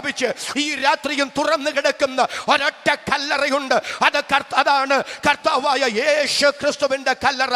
ഇന്ന് രാത്രി മാന്യ മിത്രങ്ങളോട് ഞാൻ പറയാം, ദൈവമില്ലെന്ന് ഞാൻ പറയാം, വേദപുസ്തകം തെറ്റാണെന്ന് ഞാൻ പറയാം, മരണം കൊണ്ടെല്ലാം അവസാനിച്ചെന്ന് ഞാൻ പറയാം, ഒരു ന്യായവിധി ഇല്ലെന്ന് ഞാൻ പറയാം, സ്വർഗമില്ലെന്ന് ഞാൻ പറയാം, നരകമില്ലെന്ന് ഞാൻ പറയാം, മനുഷ്യൻ ആത്മാവില്ലെന്ന് ഞാൻ പറയാം. അങ്ങനെ പറയണമെങ്കിൽ ഒരു കല്ലറ തുറക്കാതെ കിടക്കണം. എന്നാൽ അരിമത്യക്കാരൻ യോസേപ്പിന്റെ പുതുപുത്തൻ കല്ലറ അവന് തന്നെ തിരികെ കൊടുത്തുകൊണ്ട് മരണത്തെയും പാതാളത്തെയും തോൽപ്പിച്ച് എന്റെ രക്ഷിതാവ് ഉയർത്തെഴുന്നേറ്റെങ്കിൽ ഇന്ന് രാത്രി കൃപ ലഭിച്ച ദൈവമക്കൾ ഒരുമിച്ച് സ്തോത്രം ചെയ്ത് പറയണം, ഒരു സ്വർഗമുണ്ട്, ഒരു നരകമുണ്ട്, ഒരു ന്യായവിധിയുണ്ട്. ഇതിനപ്പുറത്തൊരു ജീവിതമുണ്ട്. കരമുയർത്തി ശബ്ദമുയർത്തി ഈ രാത്രി ദൈവത്തിന് സ്തോത്രം പറയാൻ എത്ര പേർക്ക് മനസ്സുണ്ട്? അവർക്കായി ഞാൻ ദൈവത്തെ സ്തുതിക്കുന്നു. ഇനി പ്രധാന ചിന്തയിലേക്ക് ഞാൻ വരികയാണ്. ഈ ചിന്തയ്ക്ക് ഒരു അടിത്തറ ഇടാനാണ് ഇത്രയും ഞാൻ ബന്ധപ്പെട്ടത്. ഒരു ന്യായവിധി ഉണ്ടെങ്കിൽ ആരാണ് ആ ന്യായാധിപതി? ശ്രദ്ധിക്കുക, ഒരു ന്യായവിധി ഉണ്ട് അല്ലേ? ഒരിക്കൽ മരിക്കുകയും പിന്നെ ന്യായവിധിയും മനുഷ്യർക്ക് നിയമിച്ചിരിക്കയാൽ. അപ്പോസ്തല പ്രവൃത്തി 17:31 എന്താ വായിച്ചത്? താൻ നിയമിച്ച പുരുഷൻ മുഖാന്തരം ലോകത്തെ നീതിയിൽ ന്യായം വിധിപ്പാൻ അവൻ ഒരു ദിവസത്തെ നിശ്ചയിച്ചിരിക്കുന്നു. അപ്പൊ ന്യായവിധിക്കായി ഒരു വ്യക്തിത്വത്തെ പിതാവായ ദൈവം നിയമിച്ചിരിക്കുന്നു. ആരാണ് ആ ന്യായാധിപതി? വെളിപ്പാട് പുസ്തകം 20-ാം അധ്യായം വായിക്കേണ്ട മുഖത്തോട്ട് നോക്കിയാൽ മതി. വെളിപ്പാട് പുസ്തകം 20-ാം അധ്യായത്തിൽ വായിക്കുന്നു, ഞാൻ വലിയൊരു വെള്ള സിംഹാസനം കണ്ടു, അതിലൊരുവൻ ഇരിക്കുന്നതും കണ്ടു. ആകാശവും ഭൂമിയും അവന്റെ മുമ്പിൽ നിന്ന് ഓടിപ്പോയി. മരിച്ചവർ ആ ബാലവൃദ്ധം അവന്റെ മുമ്പിൽ വന്നു നിന്നു. അടുത്തതൊന്ന് സ്തോത്രം ചെയ്ത ദൈവമക്കൾ പറഞ്ഞ്, ജീവപുസ്തകത്തിൽ പേരെഴുതി കാണാത്ത ഏവനെയും ഒന്നൊന്ന് സ്തോത്രം ചെയ്ത് പറഞ്ഞ് തീപ്പൊയ്കയിൽ തള്ളിയിടും. അയ്യോ, ഞാനൊരിക്കൽ ഗുജറാത്തില് ഒരു യോഗത്തിൽ പ്രസംഗിക്കാൻ പോവാ. അപ്പൊ എൻ്റെ അടുത്ത് ട്രെയിനിൽ ഒരാളുണ്ട്. ഞാൻ അദ്ദേഹത്തോട് എങ്ങനെയെങ്കിലും ഒന്ന് സുവിശേഷം പറയണമെന്നുള്ള ചിന്തയിലിരിക്കുക. അപ്പൊ അദ്ദേഹത്തിനും പിടികിട്ടി ഞാൻ സുവിശേഷം പറയുന്നു. അപ്പൊ എങ്ങനെങ്കിലും എന്നിൽ നിന്ന് സുവിശേഷം കേൾക്കാതിരിക്കാൻ അങ്ങേരും അശ്രാന്ത പരിശ്രമം നടത്തുകയാണ്. അങ്ങനെ പക്ഷേ എങ്ങനെങ്കിലും അദ്ദേഹത്തോട് സുവിശേഷം പറയണമെന്നുള്ള നിലയിൽ ഞാൻ അങ്ങനെ വീട്, ഭാര്യ, മക്കളെ, ദേശം എല്ലാം ചോദിച്ചു. ആ രസികനായ മനുഷ്യൻ എന്നോട് പറഞ്ഞു, പാസ്റ്ററേ, ഈ കാര്യങ്ങളൊക്കെ കിള്ളിക്കിഴിഞ്ഞ് ചോദിക്കുന്നത് നരകമുണ്ട്, നരകത്തിൽ പോകുന്നു പറയാനല്ലേ? എന്നിട്ട് അദ്ദേഹം എന്നോട് പറയാണേ, അങ്ങനെ ഒരു നരകം ഉണ്ടെങ്കിൽ എന്നെ കുറിച്ച് പാസ്റ്റർ ടെൻഷൻ അടിക്കണ്ട, ഞാൻ കണ്ണടച്ചങ്ങ് ചാടിക്കോളാം. പിന്നെ ഞാൻ ആ മനുഷ്യനോട് എന്നാ പറയാനാ? പക്ഷെ ഞാൻ പറഞ്ഞൊരു കാര്യം ഞാൻ പറയാം. എന്നോട് പറഞ്ഞു, ഞാൻ കണ്ണടച്ച് അങ്ങ് ചാടിക്കോളാം എന്ന് പറയുമ്പോൾ ഞാൻ പറഞ്ഞു, എൻ്റെ പൊന്ന് സഹോദര, താങ്കളെ പോലെ നരകമുണ്ടെങ്കിൽ കണ്ണടച്ച് ചാടുമെന്ന് പറയുന്ന സകല പുള്ളികളും ചാടാതെ വരുന്നൊരു ദിവസം വരുന്നുണ്ട്.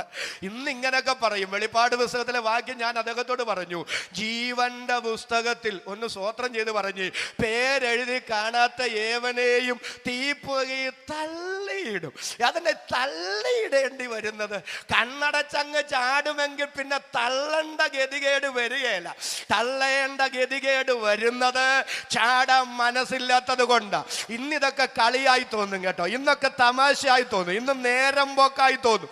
ലോത്തിന്റെ മരുമക്കൊക്കെ അത് കളിയായിട്ടാ തോന്നിയത്. പക്ഷെ കളിയല്ല, കാര്യമാണെന്ന്, തമാശ അല്ല, നേരം പോക്കല്ല, അതൊരു യാഥാർത്ഥ്യമാണെന്ന് തിരിച്ചറിയുന്ന ഭയാനകമായൊരു ദിവസം വരുന്നു കേട്ടോ. അന്ന് ചാടില്ല, അന്ന് തള്ളുകയാണ്. ഇന്ന് രാത്രി ഞാൻ വിളിച്ചു പറയുന്നു, ദുർഭാഷണത്താൽ സദാചാരം കെട്ടുപോകുന്നു. വില കൽപ്പിക്കേണ്ടതിന് വില കൽപ്പിക്കുക, മൂല്യം കൽപ്പിക്കേണ്ടതിന് മൂല്യം കൽപ്പിക്കുക. ഒരു ന്യായവിധി ഉണ്ട്. സത്യം എന്നോട് ചേർന്ന് ആമേൻ പറയാൻ എത്ര പേർക്ക് മനസ്സുണ്ടാക്കാൻ ഉയർത്തി ഒരിക്കൽ കൂടി ദൈവത്തിന് നന്ദി പറയാം. ഞാൻ വലിയൊരു വെള്ള സിംഹാസനം കണ്ടു, അതിലൊരുവൻ ഇരിക്കുന്നത് കണ്ടു. ആ വലിയ വെള്ള സിംഹാസനത്തിൽ ഇരിക്കുന്ന വ്യക്തിപ്രഭാവമാര്? ദാനിയേൽ പ്രവാചകന്റെ പുസ്തകം 7-ാം അധ്യായം. വന്യവയോധികനായവൻ സിംഹാസനത്തിൽ ഇരിക്കുകയാണ്. അദ്ദേഹത്തിന്റെ വസ്ത്രം നിങ്ങൾ കണ്ടോ? പ്രഭാതത്തിൽ കിഴക്കൻ ചക്രവാളത്തിൽ ഉദിച്ചുയരുന്ന സൂര്യകിരണങ്ങൾ ഹിമാലയ പർവ്വതത്തിലെ ഹിമസാനുക്കളിൽ പതിക്കുമ്പോൾ ഹിമത്തിന് എത്ര വെണ്ണയാണോ അതുപോലെ തൂവെള്ളയാണ് അദ്ദേഹത്തിന്റെ വസ്ത്രം. അദ്ദേഹത്തിന്റെ തലമുടി നേർമയുള്ള കോലാട്ടു രോമം പോലത്തേതാണ്. അദ്ദേഹം ഇരിക്കുന്ന സിംഹാസനം അഗ്നിജ്വാലയാണ്. ആ സിംഹാസനത്തിന്റെ രഥചക്രങ്ങൾ കത്തുന്ന തീയാണ്. ഒരഗ്നി നദി അദ്ദേഹത്തിന്റെ മുമ്പിൽ കൂടി ഒഴുകിക്കൊണ്ടിരിക്കുകയാണ്. 1000 പേർ അദ്ദേഹത്തിന് ശുശ്രൂഷ ചെയ്യുകയാണ്. ഇന്ന് രാത്രി ഞാൻ ചോദിക്കുന്നു, വലിയ വെള്ള സിംഹാസനത്തിലിരിക്കുന്ന നേർമയുള്ള കോലാട്ട് രോമം പോലത്തെ തലമുടിയുള്ള ദൈവത്തിന് സ്തോത്രം, ആ വെള്ള വസ്ത്രം ധരിച്ച് അഗ്നിസിംഹാസനത്തിലിരിക്കുന്ന കത്തുന്ന രഥചക്രങ്ങളുള്ള അഗ്നി നദി മുമ്പിൽ കൂടി ഒഴുകുന്ന 1000 പേർ നിന്ന് ശുശ്രൂഷ ചെയ്യുന്ന ആ ന്യായാധിപൻ ആരാണ്? അപ്പോസ്തല പ്രവൃത്തി 17:31 എന്താ വായിച്ചത്? താൻ നിയമിച്ച പുരുഷൻ മുഖാന്തരം ലോകത്തെ നീതിയിൽ ന്യായം വിധിക്കാൻ പോകുകയാണ്. അങ്ങനെയാണെങ്കിൽ ആ ന്യായാധിപതി ആരാണ്? വായിക്കാം. അപ്പോസ്തല പ്രവൃത്തികളുടെ പുസ്തകം 10-ാം അധ്യായം 42-ാമത്തെ വാക്യം. അപ്പോസ്തല പ്രവൃത്തികളുടെ പുസ്തകം 10-ാം അധ്യായം 42-ാമത്തെ വാക്യം. ജീവികൾക്കും മരിച്ചവർക്കും ന്യായാധിപതിയായി ദൈവത്താൽ നിയമിക്കപ്പെട്ടവൻ അവൻ തന്നെ എന്ന് ജനത്തോട് പ്രസംഗിച്ചു സാക്ഷീകരിപ്പാൻ അവൻ ഞങ്ങളോട് കൽപ്പിച്ചു. എല്ലാവരും എന്നെ ഒന്ന് ശ്രദ്ധിച്ചേ. ജീവിച്ചിരിക്കുന്നവരെയും മരിച്ചവരെയും ന്യായം വിധിപ്പാൻ ദൈവത്താൽ നിയമിക്കപ്പെട്ടവൻ താൻ തന്നെയെന്ന് ജനത്തോട് പ്രസംഗിച്ച് സാക്ഷീകരിപ്പാൻ അവൻ ഞങ്ങളോട് കൽപ്പിച്ചു. ആരായി പറയുന്നത്? പത്രോസാ പറയുന്നത്. എവിടെയാ പറയുന്നത്? കൊർന്നല്യോസിന്റെ വീട്ടിലാ പറയുന്നത്. ഞാൻ ആ ഭാഗം വായിച്ചപ്പോഴൊക്കെ ദൈവത്തിന് സ്തോത്രം ചെയ്തിട്ടുണ്ട്. പത്രോസ് പ്രസംഗിച്ചുകൊണ്ടിരിക്കുമ്പോൾ കേട്ടവരുടെ മേൽ ആത്മാവ് വന്നു. ഒരു നല്ല ആമേൻ എന്ന് പറഞ്ഞു. എന്തോ കേട്ടിട്ട് ആത്മാവ് വന്നേ? പത്രോസ് പറഞ്ഞത് ഇത്രേ ഉള്ളൂ. പത്രോസിന്റെ പ്രസംഗം ഇതായിരുന്നു: മരിച്ചവരെയും ജീവിച്ചിരിക്കുന്നവരെയും ന്യായം വിധിപ്പാൻ ദൈവത്താൽ നിയമിക്കപ്പെട്ടവൻ താൻ തന്നെ എന്ന് സാക്ഷീകരിച്ച് പ്രസംഗിപ്പാൻ അവൻ ഞങ്ങളോട് കൽപ്പിച്ചു. ആര് കൽപ്പിച്ചു? യേശു ക്രിസ്തു കൽപ്പിച്ചു. ആരോട് കൽപ്പിച്ചു? ശിഷ്യന്മാരോട് കൽപ്പിച്ചു. എന്ത് കൽപ്പിച്ചു? ഭൂമിയുടെ അറ്റം വരെ പോയി പറയണം, സാക്ഷീകരിച്ച് പ്രസംഗിക്കണം. എന്ത് സാക്ഷീകരിച്ച് പ്രസംഗിക്കണം?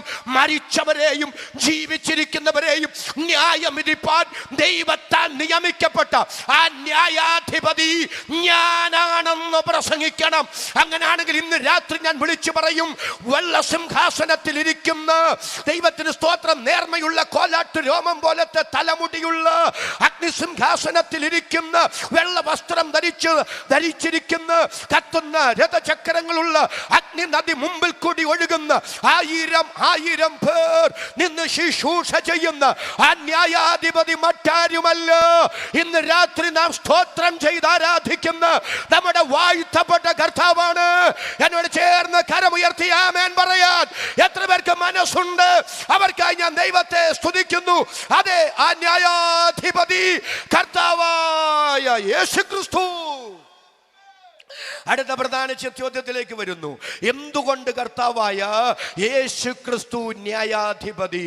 വായിക്കാം. വിശുദ്ധ യോഹന്നാന്റെ സുവിശേഷം 5-ാം അധ്യായം 22-ാമത്തെ വാക്യം. വിശുദ്ധ യോഹന്നാന്റെ സുവിശേഷം 5-ാം അധ്യായം 22-ാമത്തെ വാക്യം. പിതാവിനെ എല്ലാവരും പിതാവിനെ ബഹുമാനിക്കുന്നത് പോലെ പുത്രനെയും ബഹുമാനിക്കേണ്ടതിന് പിതാവ് ആരെയും ന്യായം വിധിക്കാതെ ന്യായവിധി എല്ലാം പുത്രന് കൊടുത്ത്. എല്ലാവരും എന്റെ മുഖത്തോട്ടൊന്ന് നോക്കിക്കേ. എല്ലാവരും പിതാവിനെ ബഹുമാനിക്കുന്നത് പോലെ പുത്രനെയും ബഹുമാനിക്കേണ്ടുന്നതിന് പിതാവ് ആരെയും ന്യായം വിധിക്കാതെ ന്യായവിധിയെല്ലാം പുത്രന് കൊടുത്തിരിക്കുന്നു. എന്നാൽ അതിന്റെ അർത്ഥം എന്ന് പറയാം, ലളിതമായി പറയാം, ശ്രദ്ധിച്ചു കേൾക്കുക. എന്റെ വാഴ്ത്തപ്പെട്ട കർത്താവ് സ്വർഗം മഹിമകളെ വെടിഞ്ഞ് മനുഷ്യനായി മണ്ണിൽ വന്നു. കണ്ടവർക്കാർക്കും യേശുവിനെ മനസ്സിലായില്ല. മനസ്സിലാകാഞ്ഞ മനുഷ്യൻ പറഞ്ഞു, അവൻ മറിയയുടെ മോനാണ്, ആശാരി പയ്യനാണ്, പാവപ്പെട്ടവനാണ്, യാക്കോബ്, യോസേ, യൂദ, ശീമോൻ എന്നിവരുടെ സഹോദരനാണ്. അവന്റെ സഹോദരിമാരും നമ്മുടെ കൂടെയുണ്ട്. വേറെ ചിലര് പറഞ്ഞു അവന് ഭൂതമാണ്. മറ്റു ചിലര് പറഞ്ഞു ഭൂതങ്ങളുടെ തലവനായ ബേൽസെബൂലാണ് അവന്. വേറെ ചിലര് പറഞ്ഞു ഭ്രാന്തനാണ്. എന്റെ വാഴ്ത്തപ്പെട്ട കർത്താവിനെ ലോകം തിരിച്ചറിഞ്ഞില്ല, ആരാണെന്ന് തിരിച്ചറിഞ്ഞില്ല. അതുകൊണ്ട് അതും ഇതും കർത്താവിനെ കുറിച്ച് പറഞ്ഞു. എന്തിനേറെ പറയുന്നു, നിങ്ങൾ ഇനി എല്ലാവരും എൻ്റെ കൂടെ കർത്താവിന്റെ ക്രൂശീകരണത്തിലേക്കൊന്ന് വരണം കേട്ടോ. ആദ്യം കർത്താവിനെ കൊണ്ടുചെല്ലുന്നത് യഹൂദ മഹാപുരോഹിതന്മാരായ ഹന്നാവിന്റെയും കയ്യപ്പാവിന്റെയും ഒക്കെ മുമ്പിലാണ്. അവിടെ വെച്ചവരെന്താ ചെയ്തെന്നറിയാമോ? കർത്താവിന്റെ തലയിൽ മുള്ളുകൊണ്ടൊരു കിരീടം മെടഞ്ഞു വെച്ചു. കിരീടം മെടഞ്ഞു വെച്ചിട്ട് കോലുകൊണ്ട് തലയ്ക്ക് തല്ലുക മാത്രമല്ല, ഒരു കോലും കൊടുത്തിട്ട് അവര് കളിയാക്കി വണങ്ങിയിട്ട് പറയുകയാണ്, യഹൂദന്മാരുടെ രാജാവേ ജയ ജയ ജയ. മുള്ളുകൊണ്ട് പരിഹസിക്കാൻ കിരീടമുണ്ടാക്കി, തലയിൽ കോലുകൊണ്ട് തല്ലി, കയ്യിൽ കോല് കൊടുത്തിട്ട് യഹൂദന്മാരുടെ രാജാവേ ജയ ജയ ജയ എന്ന് പറഞ്ഞ് എൻ്റെ കർത്താവിനെ പരിഹസിക്കുമ്പോൾ അവർക്ക് മനസ്സിലായില്ല എൻ്റെ അരുമനാഥനാരാണെന്ന്. സന്നിധിയും സംഘത്തിന്റെ മുമ്പിൽ എൻ്റെ രക്ഷിതാവിനെ വിസ്തരിക്കുകയാണ്.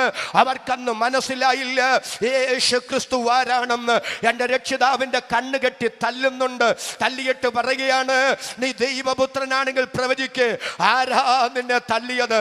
എൻ്റെ രക്ഷിതാവ് ഒരക്ഷരവും ഉരിയാടിയില്ല.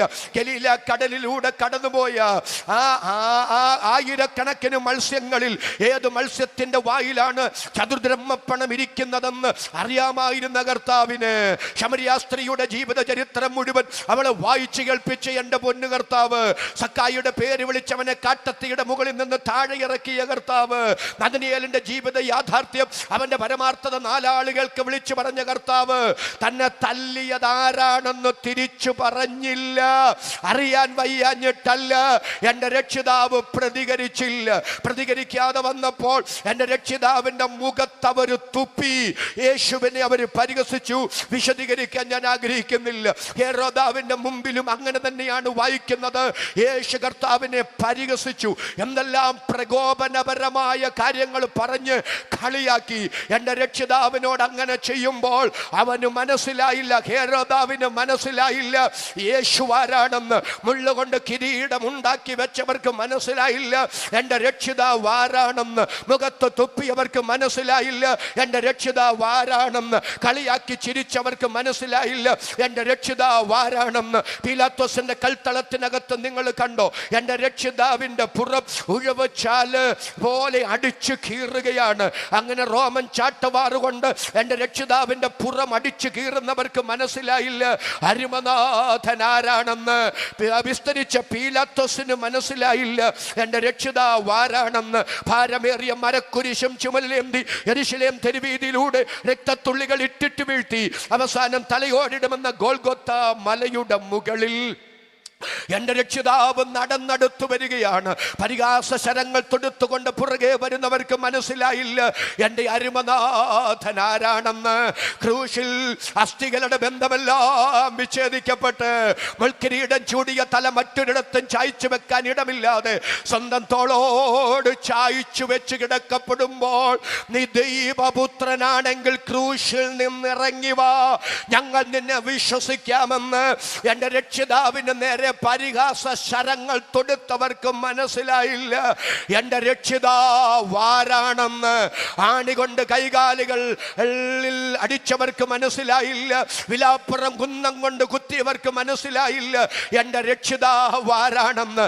അന്ന് മാത്രമല്ല കേട്ടോ, ഇന്നും യേശു ആരാണെന്ന് അറിയാൻ കഴിയാത്ത ഒത്തിരി മനുഷ്യരുണ്ട്. അതുകൊണ്ട് യേശുവിനെതിരെ പുസ്തകം എഴുതുന്നവരുണ്ട്, യേശു ക്രിസ്തുവിനെതിരെ പ്രസംഗിച്ച് നടക്കുന്നവരുണ്ട്.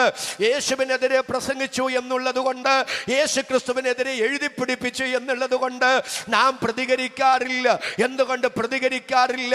ദൈവം ദൈവമായതുകൊണ്ട് തൻ്റെ അനുയായികളെ കൊണ്ട് തനിക്ക് വേണ്ടി പ്രതികരിപ്പിക്കുകയല്ല, താനായി തന്നെ സമയത്ത് പ്രതികരിക്കാൻ അവൻ സർവശക്തനായി ഇന്നും ഉയരത്തിൽ ജീവിക്കുന്നു എന്ന ബോധ്യമുള്ളത് കൊണ്ടാണ് എന്നോട് ചേർന്ന് ആമേൻ പറയാൻ മനസ്സുള്ള ദൈവമക്കളുടെ കരം ഞാൻ ഒന്നുകൂടെ കാണട്ടെ. കരവ് ശബ്ദവും ഉയർത്തി ദൈവത്തിന് സ്തോത്രം ചെയ്യുക. അന്ന് മാത്രമല്ല, ഇന്നും യേശുവിനെ കുറിച്ച് തിരിച്ചറിവില്ലാത്തവരുണ്ട്. എന്നാൽ എക്കാലവുമുള്ള എല്ലാവരും എൻ്റെ രക്ഷിതാവ് ആരാണെന്ന് തിരിച്ചറിയാൻ പോകുന്ന ദിവസമാണ്. ആ ന്യായവിധിയുടെ ഭയാനക ദിവസം. പിതാ പിതാവിനെ എല്ലാവരും ബഹുമാനിക്കുന്നത് പോലെ, എല്ലാവരും സ്തോത്രം ചെയ്ത് പറഞ്ഞ് പുത്രനെയും എല്ലാവരും ബഹുമാനിക്കുന്ന അർത്ഥം എന്താ? യേശു ക്രിസ്തു ശരിക്കും ആരാണെന്ന് എല്ലാവരും തിരിച്ചറിയാൻ പോകുന്ന ദിവസമാണ് ആ ഭയാനക ന്യായവിധിയുടെ ദിവസം. ഒരു ഉദാഹരണം പറയുമ്പോൾ നിങ്ങൾക്ക് മനസ്സിലാകും. ബഹുമാന്യനായ കേരള മുഖ്യമന്ത്രിയുടെ പേര് പിണറായി വിജയൻ എന്നാണ്. അദ്ദേഹം കേരളത്തിന്റെ മുഖ്യമന്ത്രിയായി രണ്ടാമത്തെ ടേം ഇരിക്കുകയാണ്. എനിക്ക് രാഷ്ട്രീയമല്ലൊരു ഉദാഹരണം ഞാൻ അങ്ങ് പറയുന്നേ ഉള്ളൂ. അദ്ദേഹം കണ്ണൂർ ജില്ലയിൽ ഒരു മണ്ഡലത്തിലാണ് മത്സരിച്ചത്. അദ്ദേഹത്തിനെതിരെ എതിർ സ്ഥാനാർത്ഥികൾ ഉണ്ടായിരുന്നു. അവർക്കും കിട്ടിയ ആയിരക്കണക്കിന് വോട്ട്. സ്വന്തം മണ്ഡലത്തിൽ അദ്ദേഹത്തിനെതിരെ വോട്ട് ചെയ്തവരുണ്ട്. അദ്ദേഹം ആ സ്ഥാനത്ത് വന്നത് മുതൽ അദ്ദേഹം രാജിവെക്കണം, ഇറങ്ങിപ്പോകണമെന്ന് പറയുന്നവരുണ്ട്. അതൊക്കെ അവരുടെ കാര്യം, അതല്ല ഞാൻ ഈ പറയാൻ ഉദ്ദേശിക്കുന്നത്. പക്ഷേ ബഹുമാന്യനായ പിണറായി വിജയൻ അവർ ആ മുഖ്യമന്ത്രി കസേരയിൽ ഇരിക്കുന്നിടത്തോളം കാലം കേരള മുഖ്യമന്ത്രി ആര് എന്ന് ചോദിച്ചാൽ ഞാൻ അദ്ദേഹത്തിന് വോട്ടിട്ടില്ല എന്നുള്ളത് കൊണ്ട് ഞാൻ അദ്ദേഹത്തിൻ്റെ പേര് പറയാതെ എനിക്ക് തോന്നുന്നവരുടെ പേര് പറയാൻ പറ്റിയല്ല. കാരണം എനിക്ക് ഇഷ്ടപ്പെട്ടാലും ഇഷ്ടപ്പെട്ടില്ലേലും, വോട്ട് ചെയ്താലും വോട്ട് ചെയ്തില്ലേലും അദ്ദേഹം ആ കസേരയിൽ ഇരിക്കുന്നിടത്തോളം കാലം ആ യാഥാർത്ഥ്യത്തെ യാഥാർത്ഥ്യമായി അംഗീകരിച്ചേ പറ്റൂ. ഇതുപോലെ എൻ്റെ മാന്യ സുഹൃത്തെ, യേശുവിനെ സ്വീകരിച്ചാലും തിരസ്കരിച്ചാലും, യേശുവിനെ ഇഷ്ടപ്പെട്ടാലും ഇഷ്ടപ്പെട്ടില്ലേലും, യേശുവിനെ ചേർത്ത് പിടിച്ചാലും പിടിച്ചില്ലേലും, എൻ്റെ രക്ഷിതാവ് ആരാണെന്ന് ശരിക്കും മുഴു ലോകത്തിനും ആമേൻ ബോധ്യമാകുന്ന യാഥാർത്ഥ്യത്തിന്റെ ദിവസമാണ് അന്യായവിധിയുടെ ദിവസം. അന്നാണ് മുഴു ലോകവും അറിയുന്നത്. എന്താണ് അറിയുന്നത്? ഒരുമിച്ച് സ്തോത്രം ചെയ്ത ദൈവമക്കൾ വിളിച്ചു പറ, മറ്റൊരുത്തനിലും രക്ഷയില്ല. നാം രക്ഷിക്കപ്പെടുവാൻ ആകാശത്തിന്റെ കീഴിൽ മനുഷ്യരുടെ ഇടയിൽ രക്ഷയ്ക്കായി നൽകപ്പെട്ട ഏകനാമോ. കരമുയർത്തി ആദരം തുറന്ന് സ്തോത്രം ചെയ്തു പറ, അതേ യേശു ക്രിസ്തുവിന്റെ നാമമാണ്. അതാണ് ഫിലിപ്പിയ ലേഖനം പറയുന്നത്. അന്നെല്ലാം മുട്ടും മടങ്ങും, എല്ലാ നാവും ഏറ്റു പറയും. എന്തേറ്റു പറയും? യേശു മാത്രം കർത്താവ്. എന്നോട് ചേർന്ന് ആവേശത്തോടെ കരമടിച്ച് സ്തോത്രം പറയാൻ എത്ര പേർക്ക് മനസ്സുണ്ട്? കരമടിച്ച് അധരങ്ങൾ തുറന്ന് അല്പനിമിഷം ദൈവത്തിന് സ്തോത്രം ചെയ്യാം. അന്ന് മുഴു ലോകവും തിരിച്ചറിയും. എല്ലാ മുട്ടും മടങ്ങും, എല്ലാ നാവും ഏറ്റു പറയും. എന്തേറ്റു പറയും? യേശു മാത്രം കർത്താവ്, യേശു മാത്രം കർത്താവ്. അന്ന് സ്വർലോകരുടെയും ഭൂലോകരുടെയും അധോലോകരുടെയും മുഴങ്കാലുകളൊക്കെയും അവന്റെ മുമ്പിൽ മടങ്ങും. എത്ര പേർക്ക് എന്നോട് ചേർന്ന് ആമേൻ പറയാൻ ഈ രാത്രി ആത്മാവിൽ നിയോഗമുണ്ട്? അവർക്കായി ഞാൻ ദൈവത്തെ സ്തുതിക്കുന്നു. കരമടിച്ചൊരു 30 സെക്കൻഡ് ഇന്ന് രാത്രി നന്ദിയോടും സന്തോഷത്തോടും നമ്മുടെ വാഴ്ത്തപ്പെട്ട കർത്താവിനെ ആരാധിക്കാം. എല്ലാ നാവും പാടും ഹല്ലേലൂയ. എല്ലാ മുട്ടും മടങ്ങും. സ്വർലോകരുടെയും ഭൂലോകരുടെയും അധോലോകരുടെയും മുഴങ്കാലുകളൊക്കെ മടങ്ങി എല്ലാവരും ഒരുപോലെ ഏറ്റുപാടും, യേശു മാത്രം കർത്താവ്.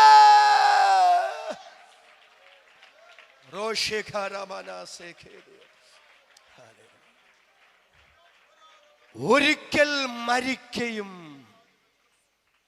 പിന്നെ ന്യായവിധിയും മനുഷ്യർക്ക് നിയമിച്ചിരിക്കയാ.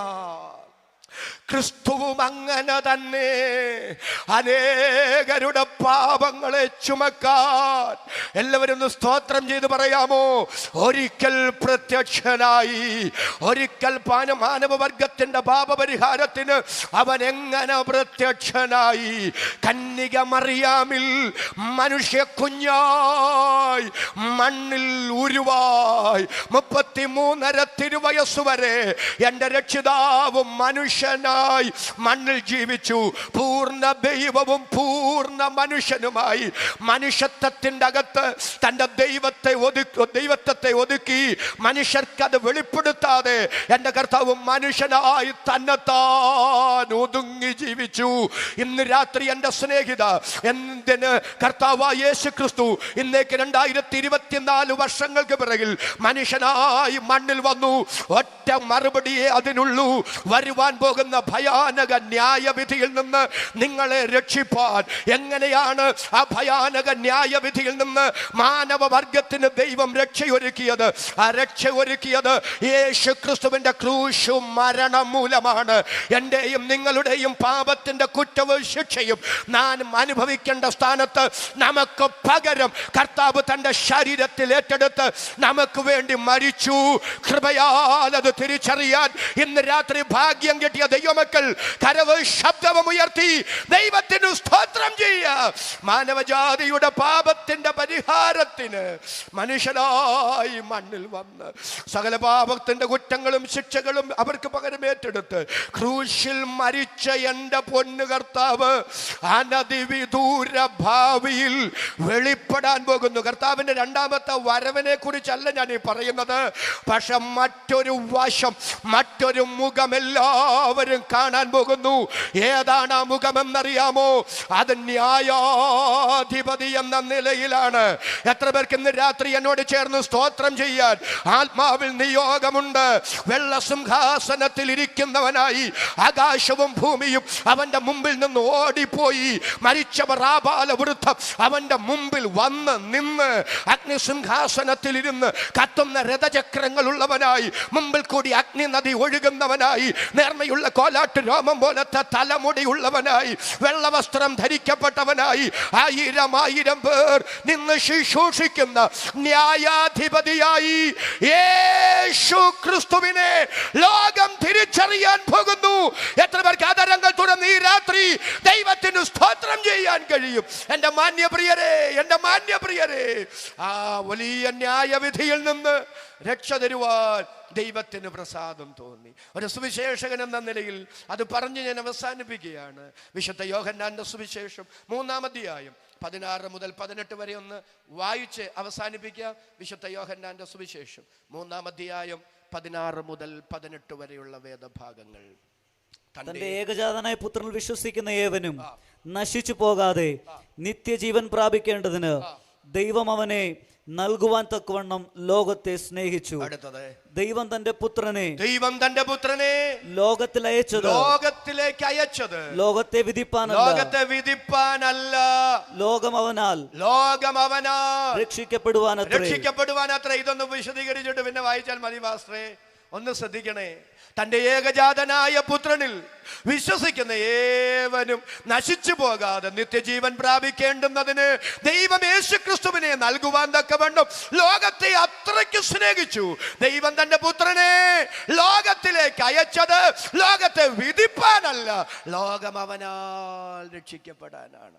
എന്നോട് ചേർന്ന് എത്ര പേർക്ക് സന്തോഷത്തോടെ ആമേൻ പറയാൻ കഴിയും? അതിൻ്റെ ലളിതമായ അർത്ഥം ഇത്രയേ ഉള്ളൂ. എൻ്റെ മാന്യ സഹോദരങ്ങളെ, മനുഷ്യൻ നരകത്തിൽ പോകണമെന്ന് ദൈവത്തിന് ആഗ്രഹമില്ല. മനുഷ്യൻ ന്യായവിധിയിൽ അകപ്പെടണമെന്ന് ദൈവത്തിന് ലവലേശം താല്പര്യമില്ല. എന്താ അതിൻ്റെ തെളിവ്? ദൈവം തന്റെ പുത്രനെ ലോകത്തിലേക്ക് അയച്ചത് ലോകത്തെ വിധിപ്പാനല്ല.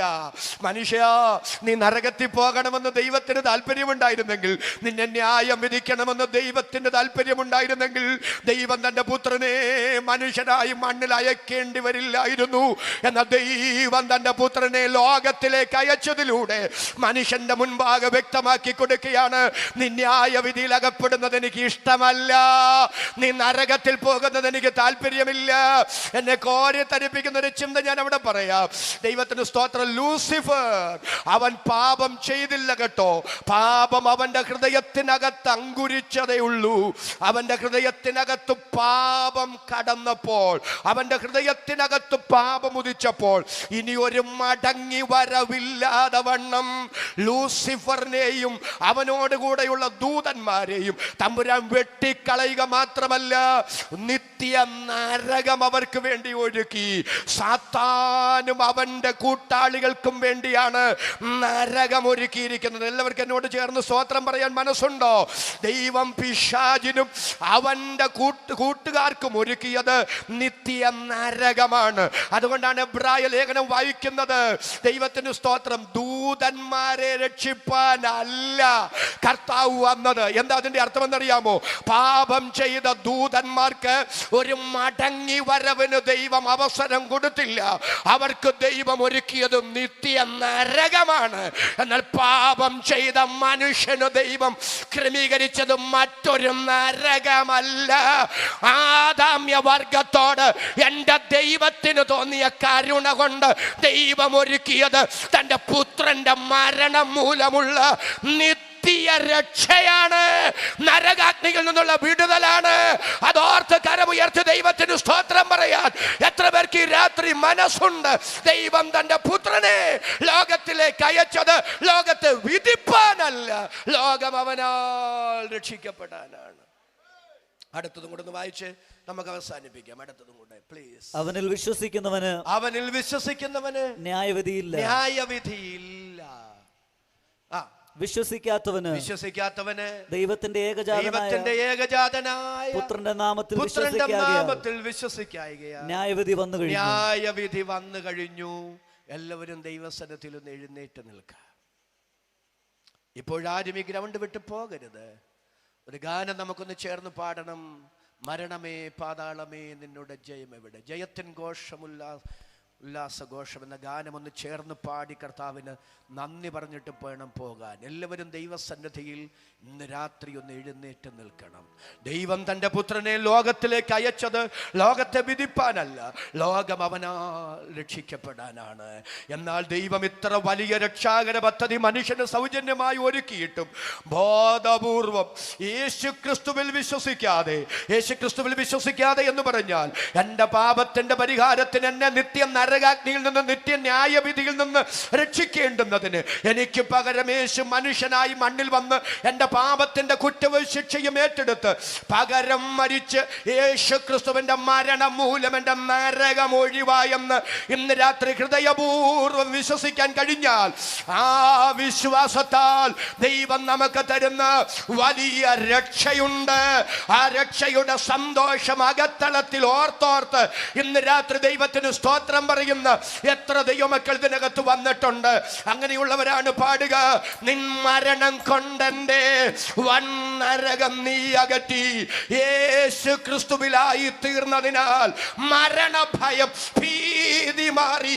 എൻ്റെ കർത്താവിനെ അറിഞ്ഞതുകൊണ്ട് എനിക്ക് കിട്ടിയ ഏറ്റവും വലിയ ഭാഗ്യം വീടല്ല, വാഹനമല്ല, ജോലിയല്ല, വിദേശ വരുമാനമല്ല, വിദേശത്ത് പോയതല്ല.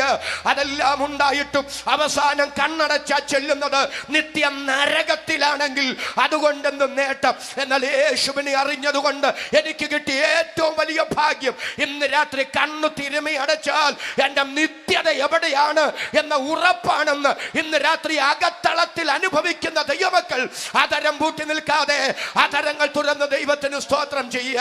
ആ ബോധ്യമുള്ള എല്ലാവരും അല്പനിമിഷം അതരങ്ങൾ തുറന്ന് ദൈവത്തിന് സ്തോത്രം ചെയ്യുക. എല്ലാവരും കരങ്ങൾ അടിച്ച് അല്പനിമിഷം ദൈവത്തിന് നന്ദി പറയുമ്പോൾ